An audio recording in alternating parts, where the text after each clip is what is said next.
thinking about British rockers during the 70s for no good reason, as you do. I find myself full of actuallys in my head. Actually, in the film version of The Wall, the main character is not named Pink Floyd. He is named Floyd Pink, you see, because in English boarding schools, the students are referred to by faculty and fellow students alike by their surnames, hence calling him Pink, and Pinky reflects blah, blah, blah, blah. I would very much like it if all discussion of music should abandon the word and the attendant concept of actually, as in that example. Well, in the case of where my mind did wander and finding myself listening to a particular album for the first time in decades, which is a bit of a surprise. I actually, as it turned out, a number of years ago, again, as you do, dug up albums that I cared about, mostly simply by hunting them down for 14 cents a piece on DVD, CD, because there wasn't really any other way to get them without being some kind of retro techno crazy person. I dug up a bunch and enjoyed listening to them quite a bit. And I don't know why I didn't get this one, because in many ways it was kind of an anthem album for me, or at least a very personal one. More public anthem albums I would play out, for lots of people. But this was kind of a personal one that I liked a lot. As with so many things, you inherit these things from your older siblings. My brother liked this a lot too. And I also found myself never hunting down knowledge about the artist. Later, I found a couple of other albums that had come out by him, and I got them and liked them well enough, but I didn't make a thing of finding this unusual for me. I'm really a completist in some ways about stuff I care about, and so trot back and read all the works by so-and-so, and then read them all again in chronological order, stuff like that. But in this case, and also music, I've never been quite as hardcore. In fact, very, very comparatively much, much less hardcore about that than I am with reading matter. Well, in this case, though, in retrospect, especially, look, see, cutting tomatoes and my finger. Well, anyway, in retrospect, I was surprised. I mean, I actually amassed a fair amount of said CDs a while ago and was enjoying sort of having the autobiographical collection of good and trash, in a little row to enjoy. And this wasn't in there. Now, it doesn't make any sense at all. It should have been one of the very first that I stuck in. So what am I talking about? I'm talking about a live album that was released, I don't know, 1980 could it have been, or maybe a little before that, or just after, whatever. Something around that time. By a British rocker by the name of Ian Hunter. Now, I never heard Hunter on the radio. He was not in the cultural dialogue, of being into music and liking rock and roll. This was, if you think back, this is the era of The Wall in particular. The album The Wall was released in 1979 and the movie came out in 1982. So, I mean, that's my high school music, pretty much right there. Half the kids I knew went off to the Stones 1981 farewell tour. And anyway, it's there was a lot. I mean, the Led Zeppelin thing was huge. The Jimi Hendrix revival thing was huge. I mean, everybody too. I mean, what people called the British Wave, even though these bands had actually been around for a while.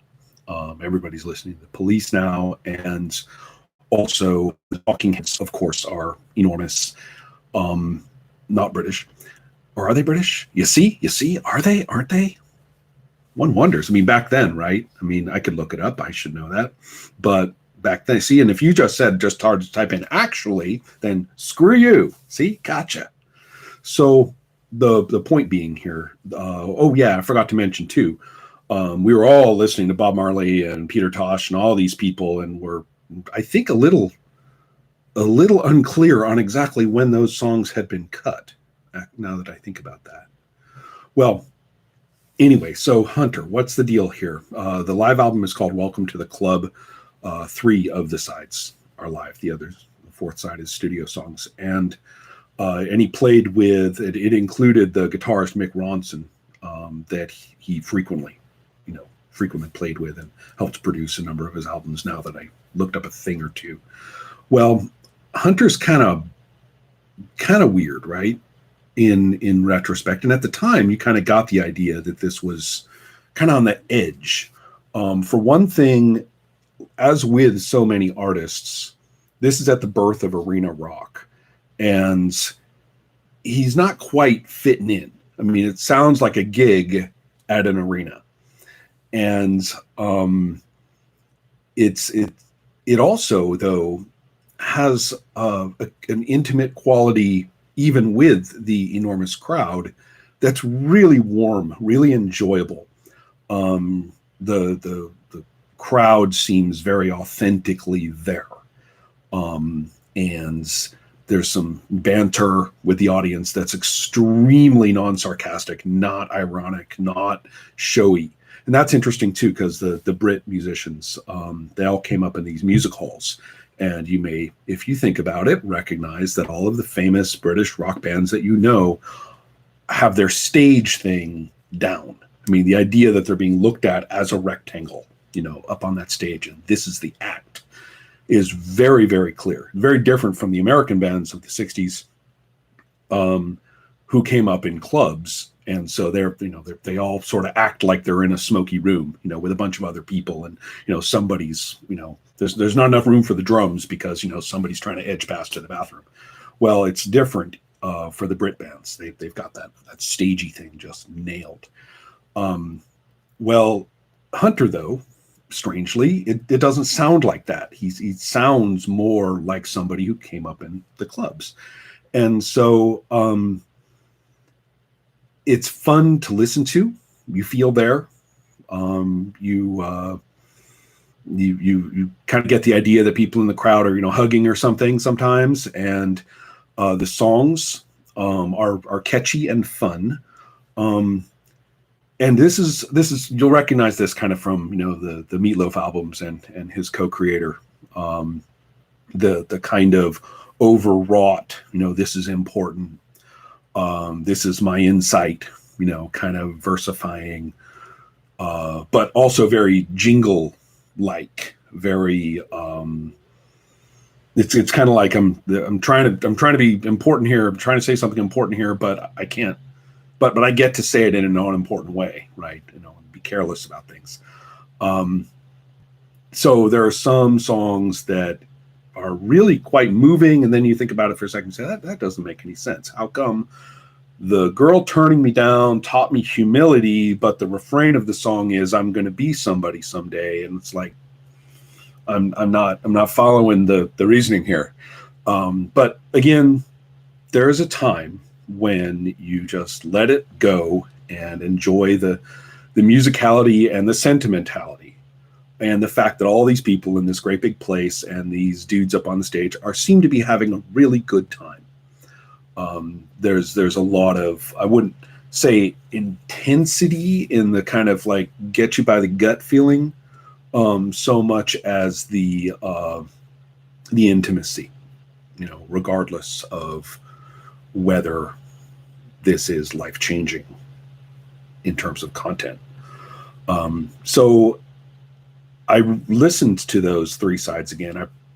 I must admit the fourth side is incidental at best, but I listened to those three sides again recently, and I was thinking, wow, I am really enjoying this. Why didn't I follow up on this? And I remember talking about it with some people in the years later when you meet more and more people. And, I was always meeting a lot of people as a kid, apparently, in comparison with most of the people I know. But when you're going to college, people as a kid, apparently, in comparison with most of the people I know. But when you're going to college and you're in your late teens, early 20s, and you're living in a big city and you meet people all the time, often involuntarily, and you talk about stuff. And you're in your late teens, early 20s, and you're living in a big city and you meet people all the time, often involuntarily, and you talk about stuff. And in this case, sometimes music would come up. I usually try to avoid those situations. I mean, I really find music conversations tedious. But here and there, I found myself talking to people who knew a thing or two. And I was like, oh, what about Ian Hunter? And some interesting things cropped up. One was that he never fit in well to celebrity rockerdom. And he actually wrote a book way back when, like in the 70s, wrote a book about how the music industry, sucks. And it's very full, apparently. I'd actually like to read it. And I'm like, wow, he must have been like Poison after that. I mean, no pun intended. I don't mean like Poison the band. I mean, box office Poison. I mean, who is going to, you don't diss the industry, man, especially at the birth of arena rock, where, you were down on bended knee to the various promoters. I mean, you got to get on that King Biscuit Flower Hour or else. And so apparently he did this. And I don't know if that had an impact or whatever, but, a little respect there, right? He didn't like it. And he said why. Kind of like that.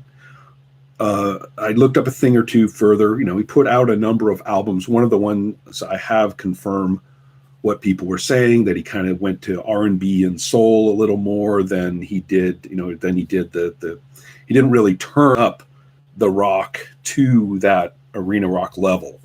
He just sort of shifted over and stayed with the R&B. Kind of liked that too. And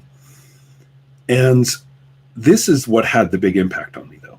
I was talking to a friend. It may actually have been a former high school acquaintance. And he had been to an Ian Hunter concert. And he said some interesting things. Or maybe it was a kid at college. I don't know. But sometime. I was around 20. He had been to an Ian Hunter concert. And he, of course, had loved the Welcome to the Club album as well.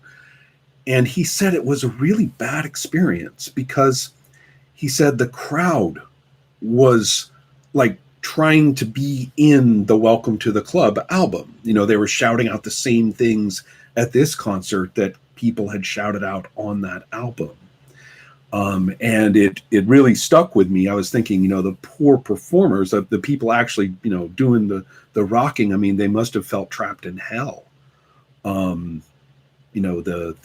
friend told me that the crowd was really drunk and really not, clued in. There was no connection with the band. It was exactly what he didn't want. And I really kind of felt for that. I had seen some other evidences of that, particularly of my era. There's a tendency to listen to 60s rock as if it were your era. And so I think I came across an interview, one of the Rolling Stones interviews. A Rolling Stone interview, the magazine. And it may actually have been with a member of The Who was talking about how much they loathed getting up on stage. And then when it was time to play, See Me, Feel Me from Tommy, and Daughtry would get up there and get all soulful and go into his See Me, Feel Me act. And the crowd would, sing along and sway and do all these things. And it was the same. The crowd knew their roles. They knew, the whole thing. Never mind the act being kind of canned. The whole experience was canned and planned. And I was just thinking to myself, reading that interview, man, what a horrific existence, actually knowing how to play. And I was just thinking to myself, reading that interview, man, what a horrific existence, actually knowing how to play, the guitar or the bass or something, and having played that song and cut that album and maybe had a couple of really fun times playing it live. And then here you were, 10, 15 years later, up there, hating your instrument and hating everything about this. So I think that's probably where I fell out of listening to Welcome to the Club. Or after a while, I mean, it was on an old beat up LP, and after a while, those were no longer, all you needlers out there are going to cry when you hear this. But sooner or later, all my LPs kind of eventually went the way of all scratches. And so, and I had never replaced it at that time. I just ended up not listening to it again.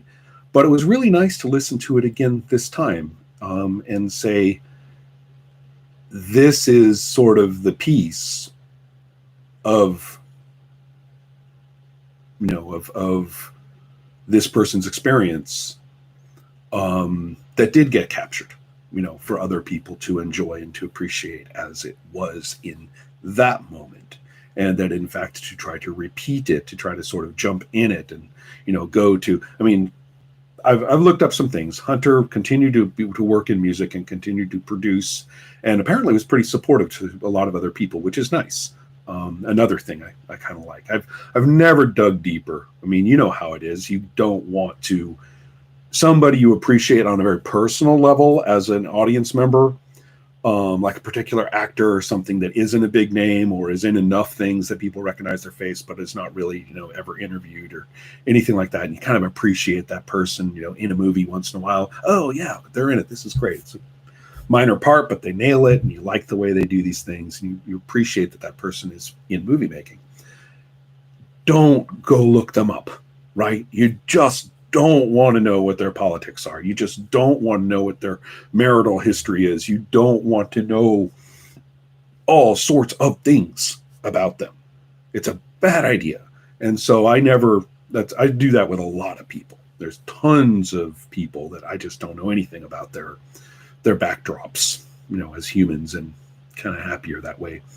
And in this case, that's the case for me. So, but I did look up a bit after listening to the album a bit more, or a bit recently, and then found that there had been some of these decades later reunion concerts, about which all I can say is I hope they had a good time. I hope it was fun for the people playing and for the people in the audience. And I really, really hope nobody was trying to recapitulate that particular performance.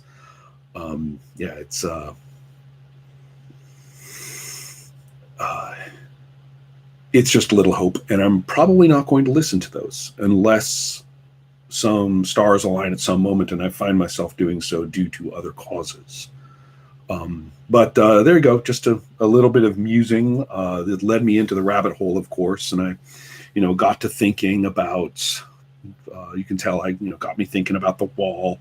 It got me thinking a lot about that weird transition between the two Boston albums. Don't know if you agree or not, but my thinking, I really like that first album. I really like its roots in Prague. The Foreplay, long time Foreplay, right? There's another actually for you. Did they get the names backwards by accident on the album or not? I think they did.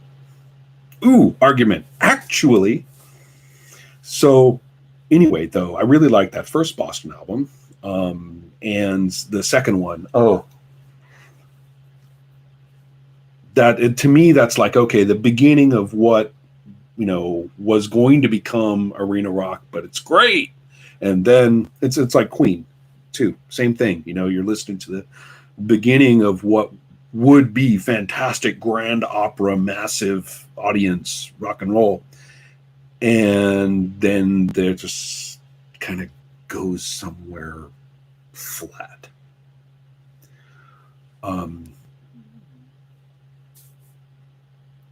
It is amazing what stupid performative trivia swims to the top of your mind when you talk about this stuff. Asterisk, actually, right? Don't Look Back, signature song on the second album of Boston, right? Such a ripoff of Sweet Lorraine by Uriah Heep. I mean, like, does nobody notice? Twitch. See? I'm not even supposed to be like into this hardcore musicology, rock listener type thing. And I still do that. What's the worst one for you? I mean, you don't even know what the worst one is, do you? It has to occur. Somebody's got to say like the wrong thing about, Cream or something. Somebody's going to have to say the wrong thing about REM or whoever. But you'll just like, well, actually, that's not, that song. Okay, that was written before that song. That album, even though it came out on the later album, that song actually comes first, because you see that guy's dad was, and you don't know what it is. It'll just like nail you, and you have to, it's like internet before the internet, that behavior.